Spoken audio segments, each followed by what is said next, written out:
నేను మానస గంగం. దేశవ్యాప్తంగా అప్పుడే పార్లమెంట్ ఎన్నికలు ఆల్రెడీ 2 విడతలు జరిగిపోయాయి.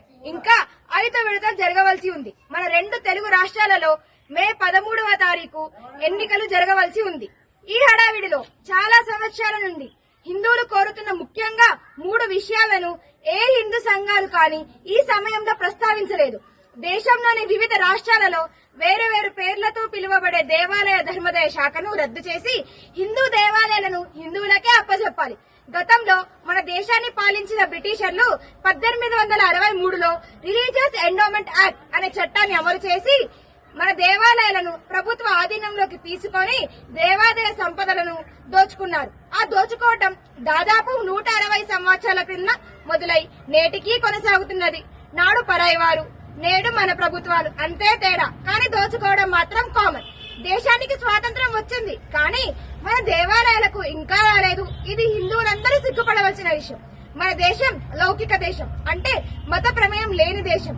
అంటే ప్రభుత్వాలు మతాలకు అతీతంగా పరిపాలించాలి. ప్రభుత్వాలు ఎటువంటి మతపరమైన కార్యకలాపాలు చేయకూడదు. దేశంలో ప్రధానమైన మతం హిందూ మతం. కేవలం హిందూ మతానికి సంబంధించిన దేవాలయాలను ప్రభుత్వం తమ ఆధీనంలో ఉంచుకొని నిర్వహించడం ఎంతవరకు సబబు? వేరే మతాల వాళ్ళు వారి వారి ప్రార్థనా స్థలాలకు వెళ్లాలంటే ఉన్న పలంగా వెళ్లవచ్చు. కానీ ఒక హిందూ దేవాలయానికి వెళ్లాలంటే జేబులో డబ్బులు చూసుకొని మరీ వెళ్లాల్సిన పరిస్థితి కల్పించాయి ప్రభుత్వాలు. దీని ద్వారా ఎందరో హిందువులను గుడికి రాకుండా ధర్మానికి దూరం చేస్తున్నాయి ఈ ప్రభుత్వాలు. దేవాలయానికి వెళ్లగానే వాహనాన్ని పార్కింగ్ చేయడానికి టికెట్, చెప్పులు ఉంచడానికి టికెట్, ఫోను ఉంచడానికి టికెట్, దేవాలయంలోకి వెళ్లనే లేదు అప్పుడే 3 టికెట్లు, లోనికి ప్రవేశించాక అభిషేకం, హారతి, అర్చన, కళ్యాణం, కొబ్బరికాయ కొట్టడానికి, స్వామివారికి నైవేద్యం నివేదించడానికి అన్నిటికీ టికెట్. ఇక ఆర్థిక సేవలకైతే టికెట్, ఆపై జీఎస్టీ. దేవాలయంలో జీఎస్టీ ఏమిటి? చండాలంగా సిగ్గరిపించట్లేదా? చివరిగా ప్రసాదమైనా ఉచితంగా ఇస్తారంటే అది లేదు, దానికి టికెట్. మీకంటే మా వీధిలో షావుకారు రయం. సరుకులు కొన్న తర్వాత ఒక చిన్న బెల్లం ముక్కనైనా ఫ్రీగా ఇస్తాడు.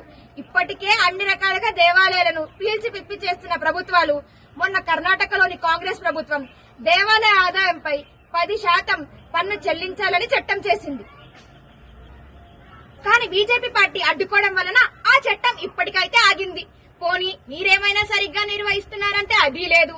దొంగ టికెట్లు ముద్రించడం, స్వామివారి సేవలో వినియోగించమని ఇచ్చిన భూములను నామమాత్ర ధరకు కౌలుకివ్వడం, దేవాలయ భూములను డబ్బులను ప్రభుత్వ అవసరాలకు వాడటం, అన్య మతస్థులను, హిందూ ధర్మంపై విశ్వాసం లేని వారిని ఉద్యోగులుగా నియమించడం, వచ్చిన భక్తులపై దురుసుగా ప్రవర్తించడం, చేయి చేసుకోవడం, ఇంకా చాలా అక్రమాలు జరుగుతున్నాయి. ఇక 2వ విషయం, గోవును జాతీయ జంతువుగా ప్రకటించాలి. అప్పుడే గోహత్యలు ఆపబడతాయి. అలాగే దేశంలోని ప్రతి గ్రామంలో, పట్టణంలో గోశాల నిర్వహించడానికి గోవుల మేత కొరకు గ్రామానికి 5 ఎకరాలు, పట్టణాలకు 25 ఎకరాలు స్థలం కేటాయించాలి. ఇంకా 3వది, గత ప్రభుత్వాలు హిందువులకు వ్యతిరేకంగా తీసుకువచ్చిన రాజ్యాంగంలో మధ్యలో చేర్చిన చట్టాలన్నిటినీ రద్దు చేయాలి.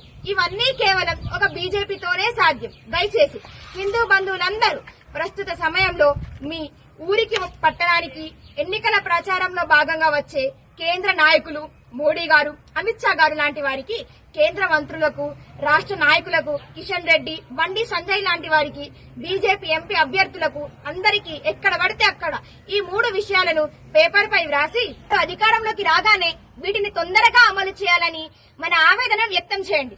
దయచేసి హిందూ బంధువులందరూ వీలైనంత ఎక్కువగా ఈ వీడియోని షేర్ చేసి బీజేపీ పార్టీకి ఓటు వేసి మన హక్కులను సాధించుకుందాం. ఇది ఒక్క బీజేపీ పార్టీతోనే సాధ్యం. अब की बार 400 बार मोदी सरकार। भारत माता की जय, भारतीय जनता पार्टी की जय।